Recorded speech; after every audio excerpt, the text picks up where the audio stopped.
Well, when you go into a field, because of my competitive spirit, in part that I learned from athletics, you should go in with the passion to try to do your best.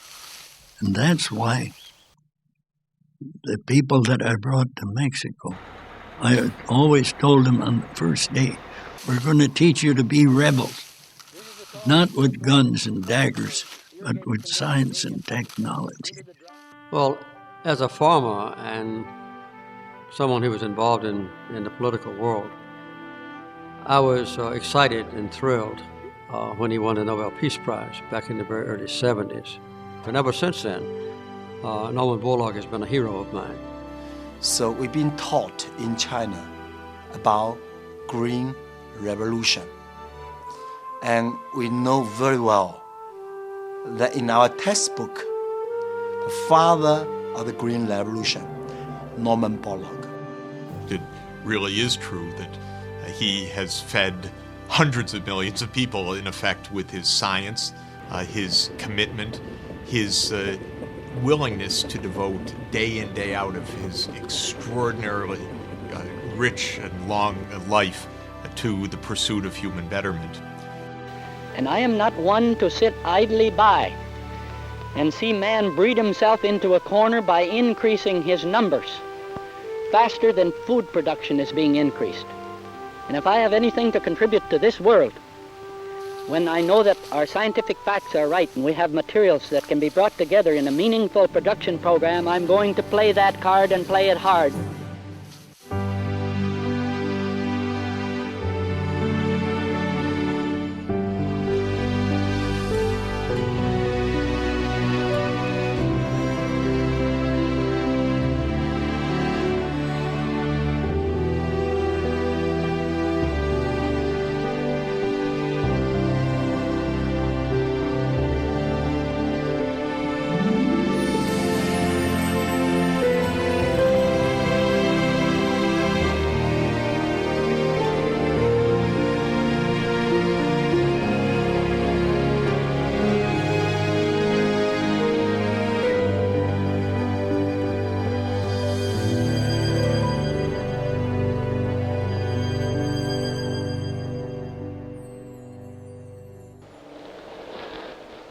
More than half the farmers of the world live in a subsistence agriculture outside of the economies of their own country. This is starvation yield, and that's what we've got too much of in the world.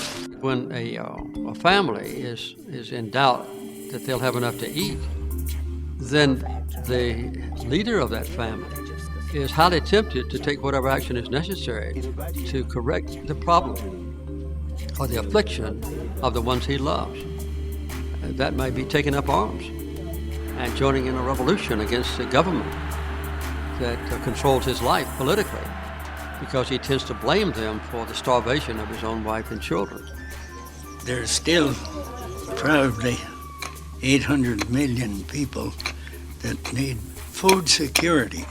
That is, they may go through part of the year with adequate food, but when the closer they come to the next harvest, food very often runs out. Today, as during many other times in history, there are grave concerns about food shortages and the unrest caused by famine. The same was true when the birth rate increased after the Second World War, causing predictions that population growth would outstrip food supplies and cause great human suffering. During that period, when the hungry of the world needed a champion, a most unlikely hero emerged. He was not a politician nor power broker, but an American farm boy whose discoveries would save more than 1 billion people from starvation.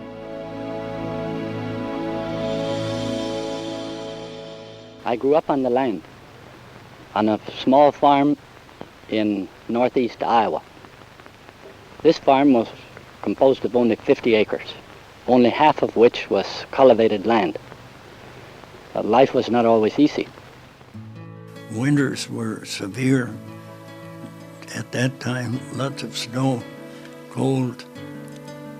We used to walk to school except when there was severe blizzards, and then someone would come for us in a sled. The one-room school was a 1.5 mile walk each way. There was only one teacher for all 8 grades, and many older children only attended in winter when they would not be needed for farm chores. This was in glaciated part of the country, and so there were a lot of rocks. Every spring, we'd carry these rocks off the field, skid them off on a skidder, and next spring, there'd be more of them. I'd say, where did these grow from? Why did we have a new crop of rocks every spring? Young Norman had a close relationship with grandfather Nels, who saw great potential in his grandson's curious mind. He told Norman, just don't stop asking why things are the way they are. As he grew, this boy's questions would help him find the key to solving some of the great famines in his time. No, but I'm a product of the worst of the Depression. Second year in high school, all the banks went broke, and so you saw many of the best farmers lose everything. He came from the farm where they had lots of food. And then when he got into the Twin Cities, it was during the Depression, and people were hungry, and that made a lasting impression on him. And then my granddad, he used to say, Norman, you see what's happening. You got to get a good education. The banks can go broke, depressions can come and go, but if you've got a good education, you can take off down a different road. It's the best protection you have. I became a wrestler in high school. Our principal was also the wrestling coach, Dave Bartelma. Under his tutelage, Norman Borlaug not only became a champion wrestler, but also a star football and baseball player.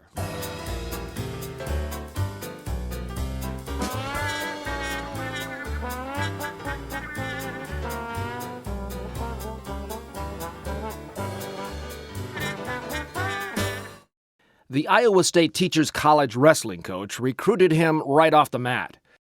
But like so many of the twists and turns that were to change Borlaug's life unexpectedly, one day a Model A Ford pulled into the Borlaug's driveway, driven by another Cresco athlete who was on the University of Minnesota's football team. The person who had taken me to Minnesota was George Champlin, but he came down one day before early football practice at Minnesota, and he said, you better ride along with me.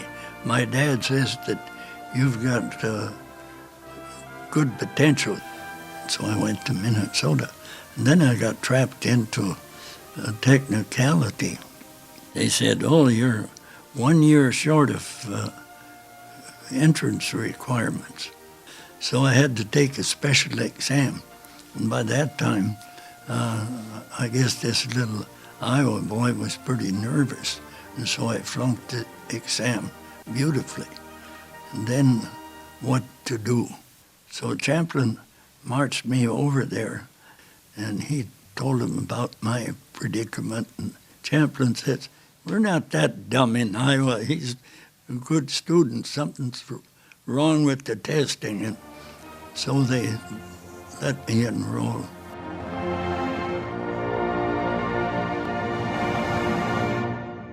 Borlaug found a job at the university coffee shop, where he worked for his meals. Another student, sophomore Margaret Gibson, earned her board there too. Borlaug decided to major in forestry at the College of Agriculture. As he moved ahead in his studies, he and Margaret had an understanding that they would marry when he could support her. On the assurance that I had a job starting mid-January of '38 back with the Forest Service in central Idaho, Margaret and I got married. And then I got a letter that said, can you delay your arrival until 1st of June, we got some budgetary problems. Borlaug had caught the eye of a prominent professor, E.C. Steakman, head of the Department of Plant Pathology, not in the classroom but at a wrestling match. Steakman invited Borlaug to attend one of his lectures on plant diseases, which Borlaug found fascinating. I went to see Steakman, and I said, look, I'd like to take some graduate work in forest diseases, forest pathology. That looks like rust. It just looks like iron rust, you see. Mm-hmm. Dr. Steakman encouraged Borlaug to get a graduate degree in plant pathology and offered him a position in his lab, which included a stipend for tuition and living expenses. Borlaug grabbed this straw as a way to stay afloat during the hard times, without realizing this opportunity would catapult him into his lifelong mission. Steakman's specialty was rust, the parasitic fungal disease that affects trees, plants, and especially wheat. He taught Borlaug that new races of rust were formed through hybridization, and these attacked previously rust-resistant crops. Borlaug's professor, Steakman, was the first to study these airborne things. He would put fly paper on the front of an airplane wing and fly over the Great Plains collecting these spores. I was offered an opportunity to go to DuPont Chemical Company.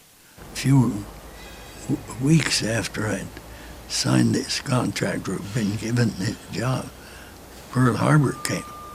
And so the laboratory that I was to have worked with on agricultural chemicals was converted into a laboratory for the armed forces. Borlaug's microbiology lab developed camouflage paint, protective aerosols, and water-purifying chemicals.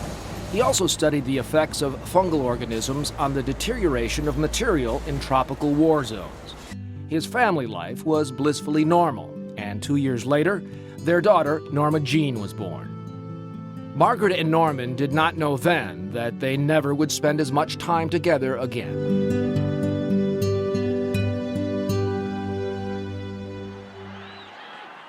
In November 1939, Franklin Delano Roosevelt won his third election for the presidency. His vice presidential choice was Henry A. Wallace, another son of Iowa, who had been his Secretary of Agriculture. President Roosevelt asked Wallace to attend the inauguration of the new president of Mexico. They particularly wanted to take Wallace to central Mexico, the oldest part, land that had been cultivated before the Spanish arrived. And he went, he saw, and he was horrified by the kind of agriculture. Wallace was concerned to find famine conditions so close to home. The vice president-elect returned to Washington, determined to improve the pitiful conditions he had witnessed. And so he called the Rockefeller Foundation, and he said, I think this is a challenge that you should accept. Before making any decisions, the Rockefeller Foundation wanted to survey the situation. They put together a dream team of scientists to study Mexico's agriculture problems in depth. To make a long story short, this program was started, the joint undertaking by the Rockefeller Foundation and Mexican government in 1943. Even though Steakman proposed Borlaug for the project, it was difficult to get him released from his essential war job. Margaret was pregnant again, and although Borlaug was intrigued by the chance to tackle starvation issues, he wondered whether he should give up his crisp lab coat and cushy job for an unknown venture that would also lead to a family upheaval and long separations. Some of the Mexican fields had been continuously cultivated for 2,000 years without replenishing soil nutrients. Following a revolution early in the 20th century, millions of acres were redistributed from the powerful to peasants, many of whom lacked the skills and tools to farm. Mexicans depended on expensive imported corn and wheat to survive.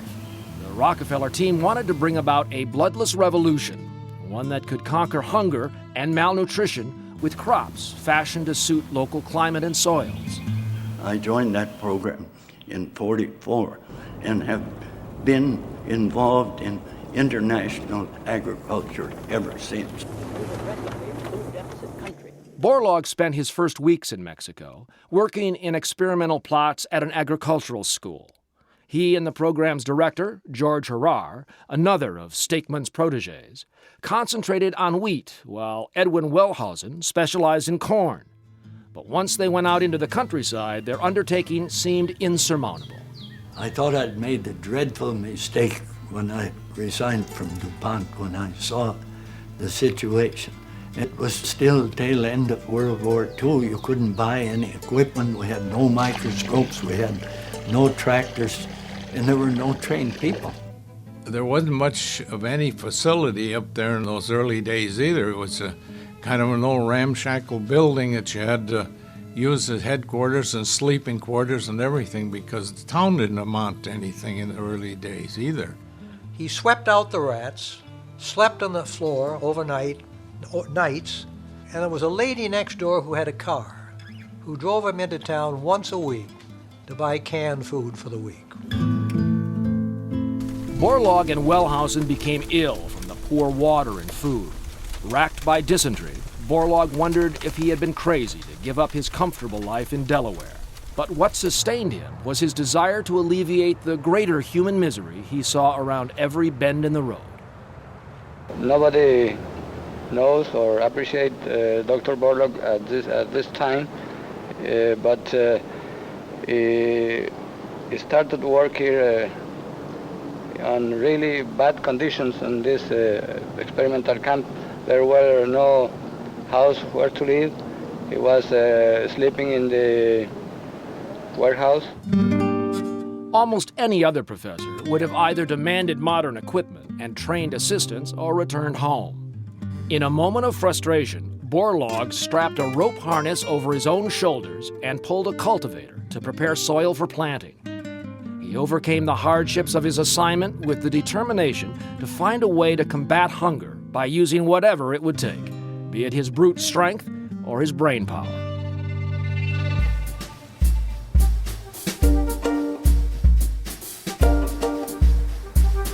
Wheat supplies much of the world's critical dietary protein and carbohydrate nourishment. Second only to maize as the most produced food in the world, wheat, lauded as the staff of life, was first domesticated from wild grasses in the Fertile Crescent about 10,000 years ago. Wheat, you could say from some standpoints, is the most important crop, and it feeds very large numbers of people. Borlaug decided that if he could increase the yield of wheat, farmers would become enthused and try to use the same techniques. The first urgent problem he tackled was the fungus disease called rust, which Professor Steigman had warned was a shifty, changing, constantly evolving enemy. Rust is its most formidable disease. It can jump from wheat to an alternate host, the barberry plant. And it can go through many kinds of sexual permutations and come up with new races that can attack a previously resistant wheat plant. During Borlaug's first year in Mexico, there was an epidemic of stem rust. He had to search quickly for rust-resistant varieties to save future crops. It gets started on a large area, and it can put up incredible numbers of spores. It can just almost turn the sky red. And if they descend on your crop is finished.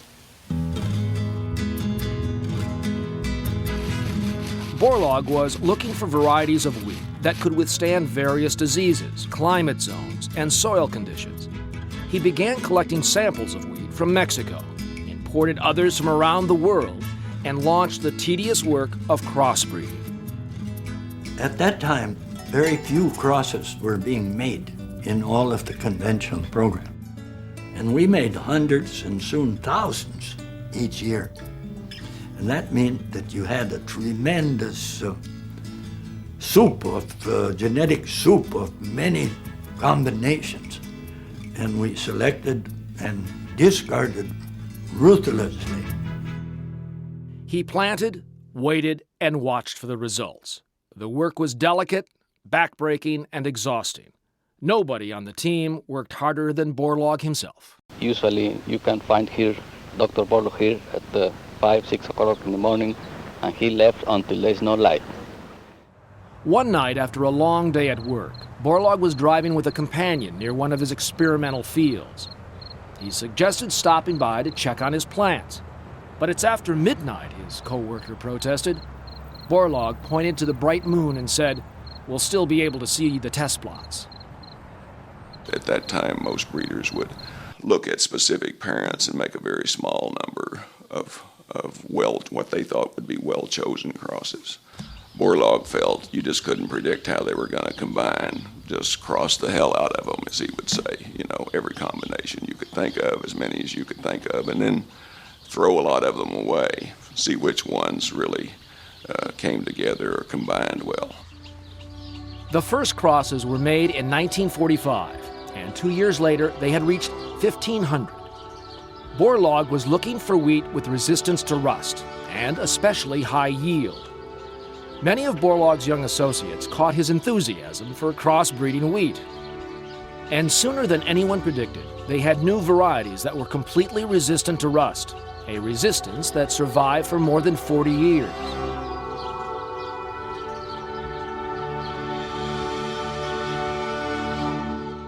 Breeding wheat is a time-consuming process. In order to scale up to do thousands of crosses, Borlaug trained local workers. Removing the pollen-producing anthers from one plant and transferring to it the pollen from another plant enables controlled crossbreeding of wheat. Here we see a head of wheat being emasculated several days before it is ready to flower.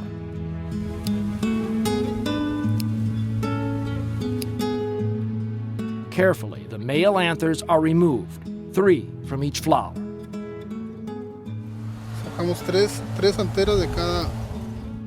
The technician counts the anthers to make sure none are missed.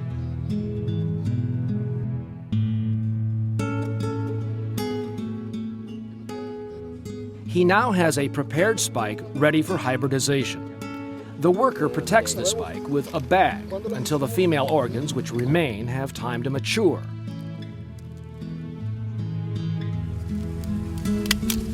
A few days later, a flowering spike is brought from another variety chosen to be the pollen-producing parent of the cross. The flowers are cut open, but it takes several minutes for the pollen to begin to emerge. The top of the protective bag is cut open, and pollen from the selected plant is emptied into the bag and mixed with the original emasculated spike. Ahí está, ahí se ve. Ahí está el polen.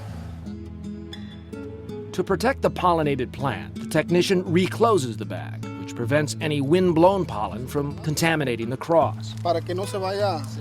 This guarantees accuracy, and the tag records the data. If the experiment succeeds, the result will be a hybrid wheat with desirable characteristics from both parent plants. You use the best seed from your breeding program that's available at any point in time. And if your breeding program is functioning right, there will be better combinations coming behind. You've already made the crosses to correct those major defects. And this is an ongoing process. Borlaug was impatient. After 5,000 crosses of bread wheat, only 2 were rust-resistant. With just 1 crop each year, he estimated it would take more than 10 years to achieve his goal. He proposed setting up a second agricultural station in the Yaqui Valley, 800 miles north, with seasonal differences that could give them 2 growing seasons a year and double the rate of crossbreeding. But there were obstacles to setting up shop in 2 locations. There weren't even any connecting roads. Norm saw the potential of the large acreage of irrigated land in the state of Sonora and the Mexican West Coast. But to get there, he had to overcome management's reluctance at first. Then he had to drive in a pickup truck all the way into the United States, over to Tucson, Arizona, and down to the old experiment station, which had been abandoned for a number of years. In the early days, when you went to Obregon, you had to ford the rivers, and these were not little creeks. These were real rivers where the water came clear up almost over the engine. You had to have a breather tube on an old rubber hose on it in order to be able to get across the river. So that was part of becoming a rebel right there, and that became a part of my philosophy. Status quo is disastrous for stagnant agriculture and low productivity. Borlaug's breakthrough became known as shuttle breeding. We found different techniques, what we call shuttle breeding, growing in 2 different latitudes, different plantings. So we speeded up everything. Borlaug transferred the best crosses from each locale to the other, resulting in wheat that was broadly adapted to survive at sea level or in the mountains, in drier as well as wetter conditions. So he completely revolutionized the way wheat was bred by going for a nursery in the off-season. No one had ever done that before. I don't know if anybody thought it was ever going to work or not, but it surely did work, and it made all the difference in the world. Borlaug had overcome the initial hardships in getting this project off the ground, had bred rust-resistant strains of wheat, and increased the speed of testing new crosses with his innovative shuttle breeding program. But the higher-yielding plants responded so well to irrigation and fertilizer that they grew dangerously tall. And tall wheat has a tendency to lodge or fall over, where it rots before it can be harvested. Well, the first round of wheats developed in Mexico were tall strawed wheats. They were tall. They were rust-resistant, and they were fertilized to the normal amount. But Norm wanted them to produce more. And the more fertilizer you put on, beyond a certain level, they would fall over and lodge, and you couldn't harvest them. The next problem was how to get plants to be fertilized without lodging. Okay. Dr. Vogel, a famous wheat breeder in Washington, received some seeds from an officer who worked with General Douglas MacArthur at the end of World War II. They were from a Japanese variety that was dwarf. A very poor variety in the sense was highly disease susceptible and poor yielder, but it did have genes to make the plant short. The challenge was to introduce the gene for shortness from strain B, which Borlaug got from Japan, with the high-yielding but easily lodged strains labeled A. From the first cross of A and B, the plants that look high-yielding but shorter are selected. These selections are then crossed back to the original high-yield strain A, and the selection process is repeated to find plants that are high-yield but shorter. This selection is actually done after these plants are allowed to self-fertilize to make sure that the gene for shortness is carried in the needed form. After repeated crossing and selecting, the gene for shortness in strain B becomes a part of strain A. In 1962, we suddenly realized that we had something that was big. The dwarf wheat plant was designed for intensive cultivation of wheat under irrigation with heavy fertilization. And when this was all brought together into a package of practices, yields soared. Yields that our farmers here in the Yaqui Valley had never dreamt of were being harvested on vast acreages. We, in the experimental stations, recognized this as something that could be highly useful in hungry areas of the world, far removed from Mexico.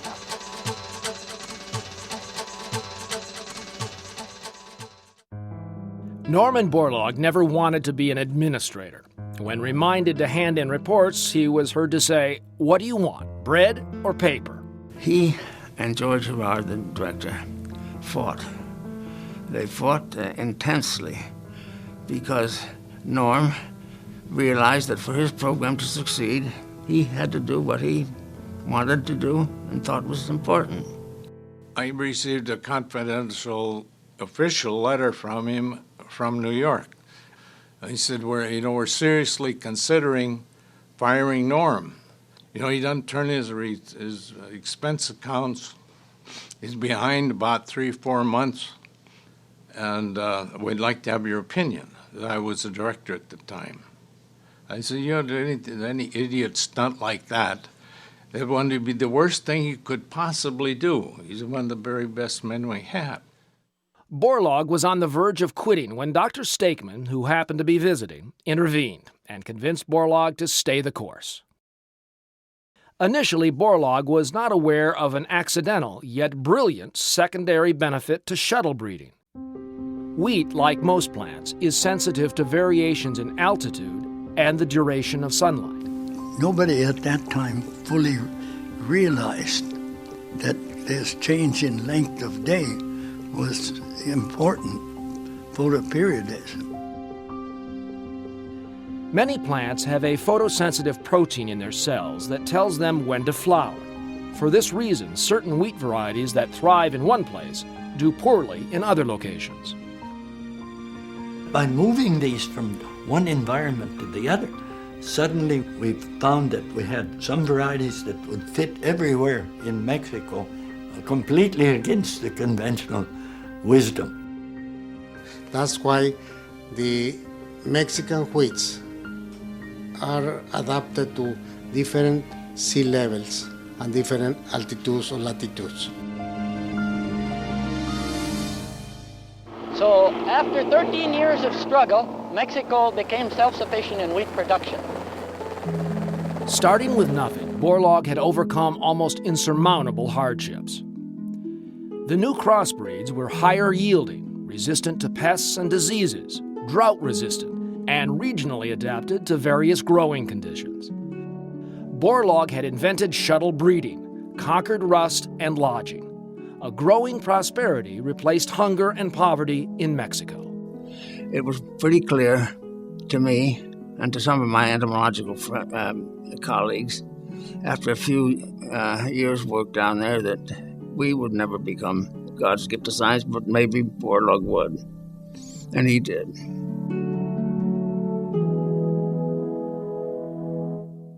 Famine on a cataclysmic scale has been predicted for centuries. Strides in medical science drastically reduced death rates, while at the same time, better maternal and infant health care caused the birth rate to rise. Every day, as I drive to our experimental station in Toluca Valley, where we are making really great progress in solving the world's food problems, I drive past this place. This is the chemical factory that produces the raw materials for the pill. You see, there are two sides to this complex human problem. The one of food production and the one of population growth. To give attention to one alone is not enough. Both must be considered and brought into balance one with the other if there is to be a better life for all of the people of the world. As the world's population exploded, doomsayers, led by best-selling author Paul Ehrlich, predicted famine would kill millions. Ehrlich wrote, "The battle to feed all of humanity is over." In the 1970s and 1980s, hundreds of millions of people will starve to death in spite of any crash programs embarked upon now. At this late date, nothing can prevent a substantial increase in the world death rate. At that period, people were actually writing off India. They talked about triage, where you wrote off countries like you would write off sick or wounded people in battle, and India would be included in that. Borlaug shifted his focus to the hungriest countries on the planet, especially India and Pakistan, where 3 million died from hunger in the 1960s. He joined a team assembled by the United Nations to study agricultural issues, but became frustrated by the resistance to change, even after he demonstrated how his techniques had increased Mexico's production by over 600%.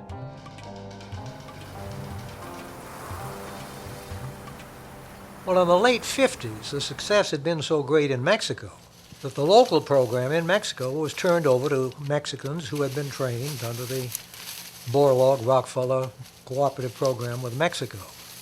Now, his trip in 1960 to Asia, the first trip he'd made in that part of the world, He saw the need and he saw the possibility that these short-stored Mexican wheats would fit perfectly. And through the young trainees that were coming to study with us, were working with us in our plots, we had the vehicle with which to send some of these small samples back into their own countries for testing. Remember to select for things that you need in your own country, back home, to fit your own situation. Those of you from India and Pakistan where part of your wheat is grown under irrigation, be sure you're selecting the short dwarf plants. Agricultural trainees from all over the world flocked to the Mexican experimental stations to learn the new technology and returned home with sample seeds to test in their own fields. This is a plant that's too tall for irrigated conditions of India and Pakistan, but under the dry or semi-dry conditions of Afghanistan is probably what you want. India requested 10 million tons of wheat from the United States to avoid food shortages. But President Lyndon Johnson resented Mrs. Gandhi's opposition to the Vietnam War and was stingy with aid. Lyndon Johnson would release small amounts so that they didn't reach starvation level, but the uncertainties were there. Politics get into all of these things on food production. They're nasty. To convince aid-dependent countries to become self-sufficient in producing their own food, Borlaug became an unofficial diplomat. Wheat, non-political, but it's made political by political leaders. It's been used to control foreign policy sometimes. Borlaug works at two levels. That is his great strength. Unlike many other scientists who think that their job is done when they have developed the technology, Borlaug saw to it that the necessary public policy support needed to take the technology to the field was also in place. Mrs. Gandhi was one of the first leaders to welcome Borlaug's assistance. Then I used to take him to meet the then Prime Minister Indira Gandhi. We also used to go to the various government officials, the chairman of the Planning Commission, the Minister for Agriculture, and so on. He developed a very good rapport with them because he's a person who could see, people see the obvious sincerity of what he was saying. There was no hidden agenda except the benefit of the people, and that transparent sincerity of his message came through. And then you've got to demonstrate it in many hundreds or thousands of places on farmers' fields. And at the right opportune moment, move fast, change from Dr. Jekyll to Mr. Hyde, but always in the absence of the press, with the Minister of Agriculture, Prime Minister or President, who are the ones that make the decisions.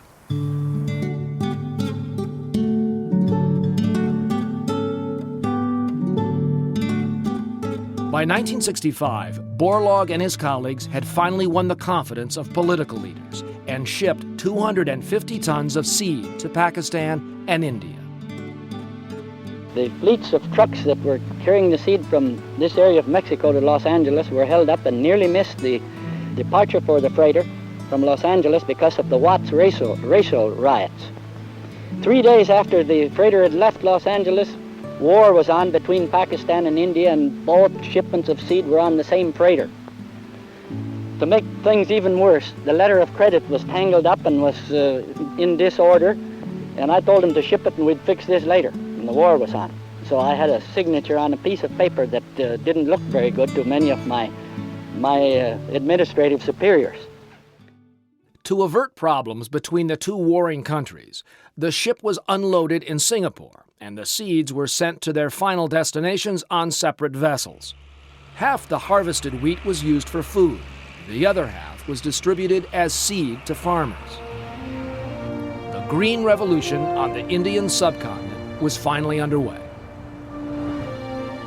His approach adopted in both countries, and they become self-sufficient and exporters. In just a few years, hundreds of millions of people are saved.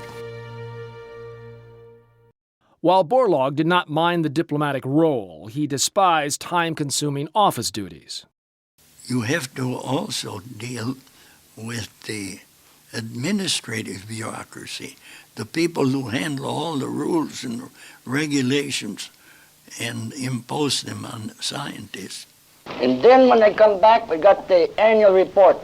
And when I'm going to Argentina, if you let this pile up any deeper, God help us both. Well, of course, I could set a match to it right now. Won't you? Just look at this. Just look at it. Paper, bureaucracies, filling up the world. And it isn't only in the developed countries, but unfortunately in the hungry countries, the same pattern is followed. I suppose they learn from us. Borlaug persevered both politically and scientifically. Soon, India's test fields of dwarf varieties showed promise that its wheat crop could be quadrupled. Pakistan accomplished in 3 years what had taken Mexico 15 years. There was this huge harvest, mountains of grain by the railroad sidings waiting to be shipped, unthrashed grain on the threshing floors, and finally it was so bad they had to close the schools and store the grain. Both India and Pakistan had increased their yields 7 to 10-fold. And this creates tremendous enthusiasm from the farmer who is always, the peasant farmer who's always been accused of being conservative. He's not conservative. You show him a chance of making an improvement in his way of life, and if the difference between his former method and the results that he gets with the new is great enough, he'll go ahead with it. The Green Revolution marched forward, and soon Turkey, Afghanistan, Tunisia, and Morocco were planting sample wheat seeds in the effort to solve their own hunger crises.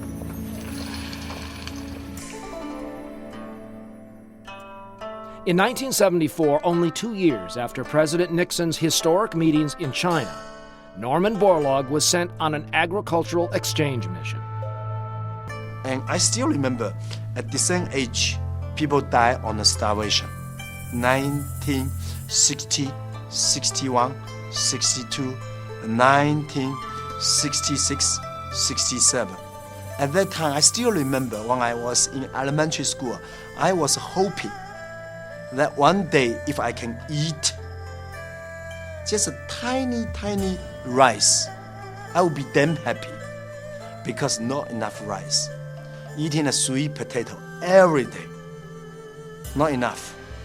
Borlaug's technology had preceded him. China had already received test packets of Mexican seed through Pakistan and later purchased 5,000 tons of the high-yielding wheat.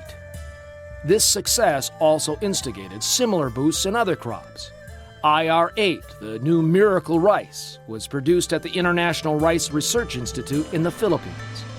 Like the hybrid wheats, this rice was short-strawed and able to stand erect when well fertilized. The new rice more than doubled production, and the Philippines exported not only the grain, but also the technology. And it's amazing, in fact, that it increases yields, and it's got a shorter growing time. So whereas with the old traditional rice that you used to maybe get one crop a year, now you could get 2 crops and still have some time left over to grow watermelons or tomatoes or something like that. The Green Revolution preserved millions of acres of forests and wildlife habitats. In 1960, the world produced 692 million tons of grain. 4 decades later, it was almost 2 billion tons, a 3-fold increase, utilizing the same amount of land. If we did not have Borlaug's technology, farmers could not produce the amount of food the world requires today without further encroaching on the rainforests and other sensitive ecosystems. If you had to produce the amount of food that the world requires now at the same yield level, the area you would require would basically wipe out the earth, the rainforests and everything. So the productivity of these short-statured varieties and their responsiveness to inputs has allowed civilization to produce its food, society to produce its food on this basically the same area. And, that is a major achievement.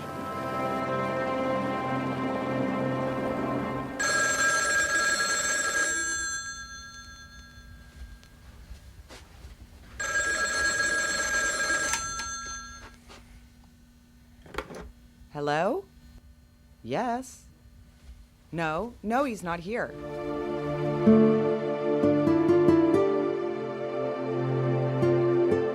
According to my mother, the phone started ringing about 4 o'clock in the morning in Mexico City time, and Daddy had already gotten up and gone to the experimental station in Toluca, which is outside of Mexico City.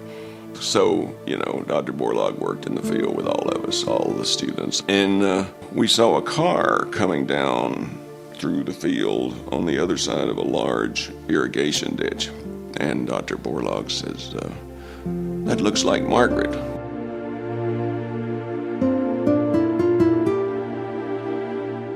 I was out harvesting. I had several of these people from different countries right beside me, and suddenly a car from the office with my wife Margaret arrived, and she said, look, about half an hour after you left this morning, I got a call, and then repeatedly 3 or 4 others saying, we need to speak to Dr. Borlaug soon. So she says, Norman, you won the Nobel Prize. And he said, oh, the hell I did. And I think he refused to believe it. He thought, well, it's just a hoax. I won the Nobel Peace Prize, but he in actuality had. I call upon you, Norman Ernest Borlaug, to come to the rostrum and receive the diploma and the gold medal of the Nobel Peace Prize for 1970.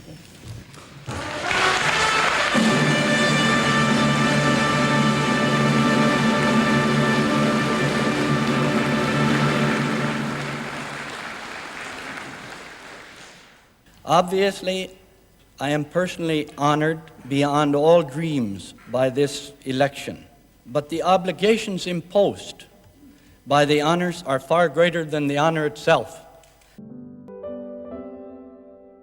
While the glittering prizes helped promote his cause, Borlaug's urgent desire to fight hunger only increased, leaving little time for his wife and children. When we first came to Mexico, he was gone a lot. The days were long, but he was home more often. Then when he started going up to Sonora, his trips became longer. But in the last 10 or 15 years, since we've been doing international work, he's been gone 2 to 3 months at a time. One year we sat down and actually figured out the days he was gone. And we figured out of 12 months, he was gone 7 months, full time. But one gets used to it. Well, I guess I better get going. You gonna be late tonight, as usual? Well, can't tell. Can't tell. I wonder if I'll be back. Okay, bye. Every morning we go through this same. He's gone. I don't know when he'll be back. He says he doesn't know. It's usually very late, anytime between 8 and 10 o'clock at night. So dinner is usually cold when he gets home, but he takes it that way. I'm not interested in money. I will leave this world probably about as poor as I came into it. I have given my son and daughter a good education, and I'm convinced that these are the important things. Margaret raised the family, so she was home a lot. She didn't go with him all the time, very little of the time. She had a great personality, and everybody knew her. She was well-read. She read probably 5 to 6 books a week. Very informed, a good friend, the best mother. He doesn't care for a lot of social life. Of course, we can't have a lot of social life when he's working as hard as he is. But he prefers to stay home in the evenings or Sundays when there is time off and read. I don't know how she found the strength, really, to spend so much time by herself when other husbands were around, when there were parties. As I said, she was always there, and everybody loved her. But I'm sure she must have felt the absence of Norm. Borlaug did try to reserve some time for his family, out of love for his son Bill, as well as sports. Borlaug is credited with introducing Little League Baseball to Mexico.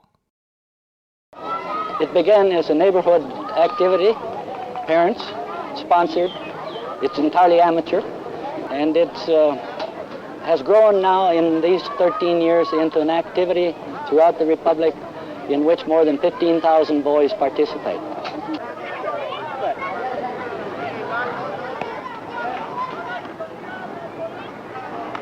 He was gone quite a bit, but once I started baseball, somehow he always found his way back on Tuesdays and Thursdays, which were our practice days, and then played on Saturday and Sunday, and he was usually back out traveling on Mondays. But Little League sort of became the epicenter of our life in Mexico, so somehow he scheduled his traveling around Little League. I see a great parallel between what boys learn on an athletic field, what I learned on an athletic field, and how I react to certain situations in science when I'm trying to interject an entirely different spirit into a group of scientists, whether it be in India or Pakistan or Turkey or Iran or in Mexico.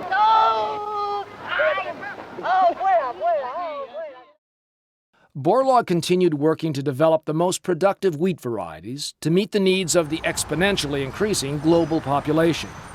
He never expected any personal acknowledgement, let alone the Nobel Peace Prize and the numerous high honors that followed.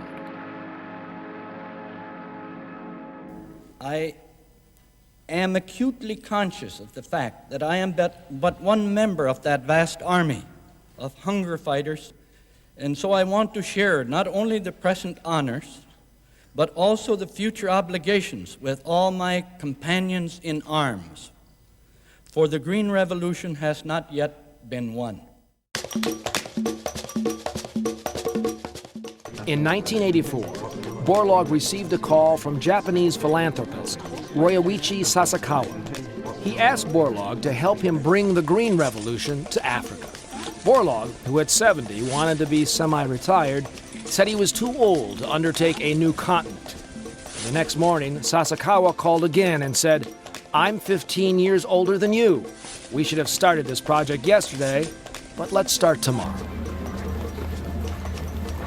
Borlaug was shocked by the devastating malnutrition he witnessed when he was escorted to a village in Ghana.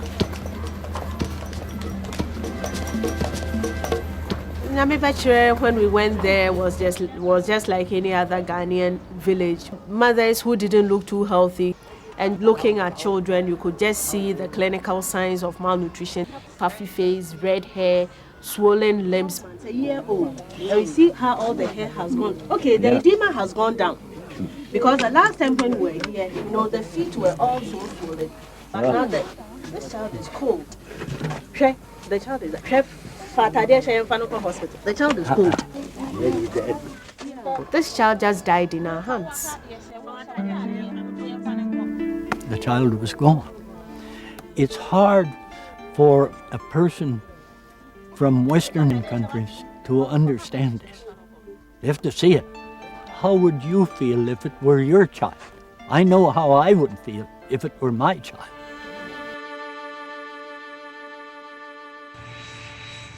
Sasakawa, Borlaug, and President Jimmy Carter founded an initiative to promote African agriculture. Not only did Borlaug want to produce the highest yielding crops, it was essential for them to be as nutritious as possible. From then on, whenever possible, Dr. Borlaug and I would go to Africa together. I would do primarily the political arrangements. I would meet with the heads of state, and I would work out with their ministers of finance and agriculture and so forth on a program, and then we would start with just a few farmers and introduce what was then Global 2000, later became Sasakawa Global 2000, to increase their production of food grains. At CIMMYT, which had been Borlaug's headquarters in Mexico for many years, scientists developed a high-protein corn hybrid called Quality Protein Maize, which had the potential to prevent malnutrition disorders. But the countries that needed it most were reluctant to try something new. They had developed a corn or maize that had all the amino acids. It was really a complete food, similar to bananas or similar to a mother's milk. But they hadn't been able to get any country in the world to try it. And so one night we were going to have a formal dinner with President Jerry Rawlings, and Norman and I met in my hotel room, and Norman said, "This is something that I have wanted to see all my life, my recent life, is for some country to adopt this." And I said, "Well, I'll bring it up with Jerry Rawlings." So in the middle of a supper, we were talking about a lot of the things. I said, "Jerry was president. I wonder if you'd be willing to commit the government of Ghana to the production of a new kind of maize that has all the amino acids. It's a complete food." And Norm was sitting there with bated breath to see the answer. And Jerry Rawlings said, "Mr. President, I would be delighted to do that, and I'll turn over the whole resources of my government to it." Dr. Borlaug broke out in tears of emotion and gratitude.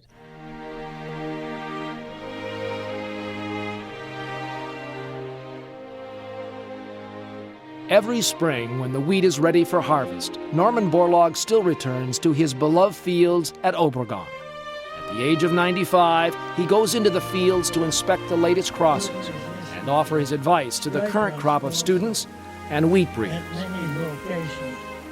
The young farmers and the old friends welcome him like the returning hero he is. His sturdy, high-yielding wheats have made this once destitute valley prosperous.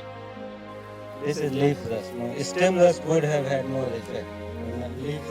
While Borlaug's enormous achievements in saving untold millions of lives from starvation have put him at the level of those people who have changed the course of history, he feels he will not have any lasting legacy unless his successors develop more tools and new technologies to feed the constantly escalating population on a planet with dwindling resources. I think that we're facing an absolutely unprecedented combination of challenges, any one of which would be daunting. I mean, we always have had the challenge of pests and diseases and trying to increase productivity. That's always been with us. We have a water crisis. We have aquifers that are essentially becoming extinct. We're mining fossil water. In a few years, Saudi Arabia is going to stop growing wheat. Why? The aquifer's drying up. And then there's energy. We know what's happening with energy prices. It's a non-renewable resource, and it's the basis for commercial nitrogen fertilizers. So in the midst of all of these different interlinked crises, we're asking of agriculture something quite extraordinary, which is don't just cope with climate change. Don't just produce the same amount of food that you used to with less water. Produce even more. Today, one of the major threats to the worldwide food supply is a new race of wheat rust, which started in East Africa and travels in the jet streams, recognizing no political boundaries. Dr. Ronnie Kaufman, who was a student in the field the day Borlaug heard he won the Nobel Peace Prize, is now leading the Borlaug Global Rust Initiative. To protect world wheat supplies in vulnerable regions of the developing world in Africa and Asia. You have a resistant wheat, then a new race comes along, and now there's a threat from other parts of the world, a serious threat. Norm was so concerned he made this Paul Revere trip a number of years ago, stirring everybody up, alerting them to this new threat, and this will provide a basis for protecting North America and other parts of the world. Borlaug, who spearheaded the development of the first rust-resistant wheats, helped pull together this latest worldwide program, funded by the Bill and Melinda Gates Foundation. He insisted on being present for the announcement of the project in his beloved Yaqui Valley fields. Well, if you go back to Norm Borlaug's speech when he got the Nobel Peace Prize, he said there were two elements, the population monster and food. The population monster has largely been ignored on a worldwide basis, and that's continues to be a very serious and dangerous situation. When you look at the places in the world now in violence, because the society, the economy was so broken down by famine, by extreme poverty, if we let these problems fester because we think that's not our problem, we end up with a wholly unstable world. We can't afford to let these problems continue to expand the way we've been doing so. We have to address them. We're going to find it's the biggest bargain on the planet. And nowadays, with globalization, these formerly completely isolated villagers who didn't know anything further than 5 miles away, they now have an ability to see what goes on in the rest of the world. And they see the rich world living like kings when they're still starving to death.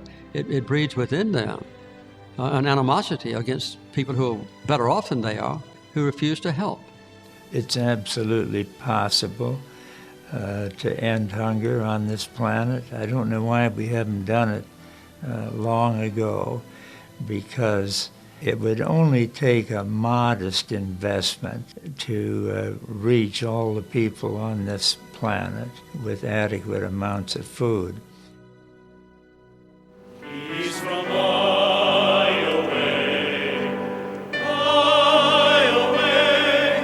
state of all the land, joy on every hand, peace from away. Every prize gave Norman Borlaug another platform to deliver his message.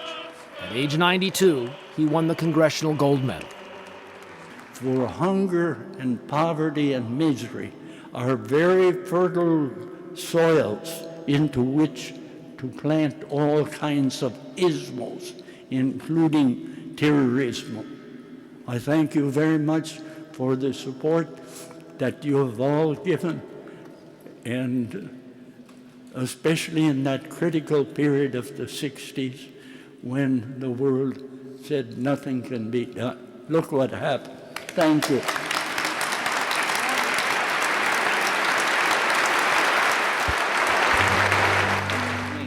All of these people who are part of our staff here at the present time are the people who have made most of the contributions.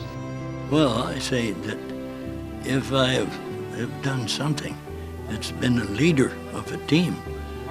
And I couldn't have done anything alone. Those who were my students who passed this on, this is an ongoing thing. When I was born, was about 1.6 billion people. Today it's about 6.6 billion, but it's still increasing at about 83 or 84 million more each year. This has to be changed. If the people of the affluent nations want to hope to have tranquility and peace for their children and grandchildren, it won't be based on human misery and poverty, starting with hunger, lack of education, lack of medical service. And my belief is that in the game of baseball, you've got to go in with the spirit of will to win, not with defeatism. And so it is with the biggest and most important game of all, the game of life.